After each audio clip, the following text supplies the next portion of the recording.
All right, today we're jumping into a classic fable. One of those stories you think you know, but it's got this incredible lesson about ego, pride, and believe it or not, the power of knowing your own limits. And to really get it, we're going to do something a little different. We're starting at the end.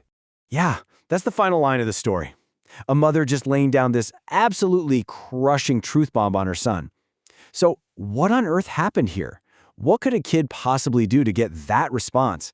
To figure it out, we've got to rewind to the very beginning. Okay, so let's set the scene. Our story kicks off with a little bit of, well, let's call it youthful confidence, or maybe arrogance. We meet this young mole who's got this huge idea about himself, an idea that's completely, totally wrong.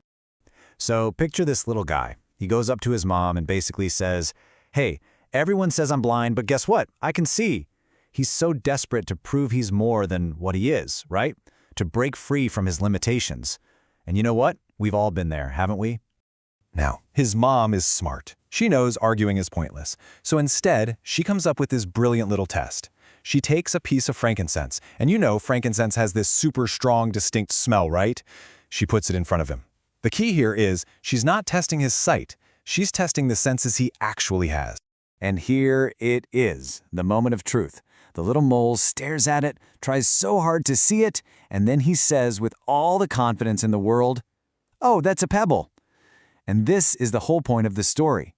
In his mad dash to prove he could see, he completely forgot about his real superpower, his incredible sense of smell. He didn't fail because he was blind. He failed because he forgot to use his nose. So, okay, obviously this is more than just a little story about a mole, right? It's a razor-sharp look at us, at human nature. Let's start unpacking the symbols here, because that's where the real juice is. First up, the little mole. He's basically our naive ego. You know that little voice in your head, the one that whispers, "Just fake it till you make it," or "Don't you dare admit you have no idea what's going on." That's the mole. It's that insecure part of us that pretends to be something we're not, just to feel a little bit better. And the mother? Well, she's not being mean, she's just reality. She's that objective, unblinking truth that always, always shows up to test our big claims. Think of her as the real-world results, the feedback you didn't want to hear, the numbers that just don't lie. She's the pin that pops our ego's balloon. Okay, so what about the frankincense? That's the manifest truth. It's the super obvious fact that's literally right under our nose. It's so clear, so undeniable, but our ego is so busy trying to see something else, something more impressive, that it completely ignores it. It's the actual smell of the situation that we're refusing to breathe in. So all of this leads to the big psychological takeaway from the story. This is about what happens when we're so focused on hiding a weakness that we end up creating an even bigger mess. And this is what's so wild about it.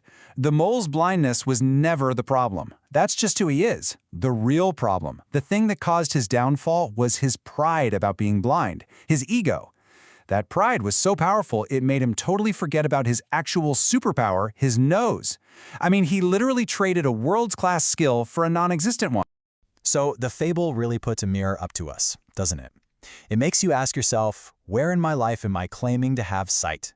Where am I so busy trying to look smart or capable that I'm completely ignoring the aroma of the truth, the real skills and senses that I actually have? And look, this isn't just some dusty old story. The mole's mistake, it happens all day, every day, all around us.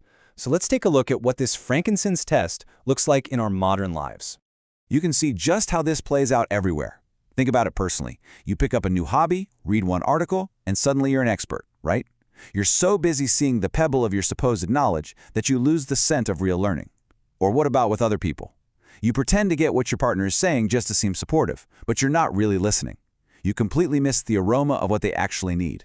And in the office? Oh, this one's a classic. A manager gets obsessed with their grand vision, their pebble, and they completely ignore the hard data, the market reality, the frankincense. And what happens? The project tanks. Every single time, chasing the illusion instead of sensing the reality leads to a fall. All right, so how do we keep from becoming that mole? How do we avoid his fate? The story's final lesson is all about trusting your true senses, about embracing who you actually are, flaws, limitations, the whole package, because that's where your real power lies. And this is such a powerful idea. The fable teaches us that our blindness isn't really a weakness. It's actually a kind of protection. Think about it. The mole has an amazing nose because he's blind. His supposed weakness is the very thing that forced him to develop his greatest strength. So our limitations, they're not problems to be hidden with lies. They're signposts guiding us toward what we're genuinely good at. So it all comes down to a choice, really. We can go down the path of the illusion of sight, which is all about vanity, ego, and just pretending. Or we can choose the power of smell. And that path is all about truth, humility, and being authentic to who we really are.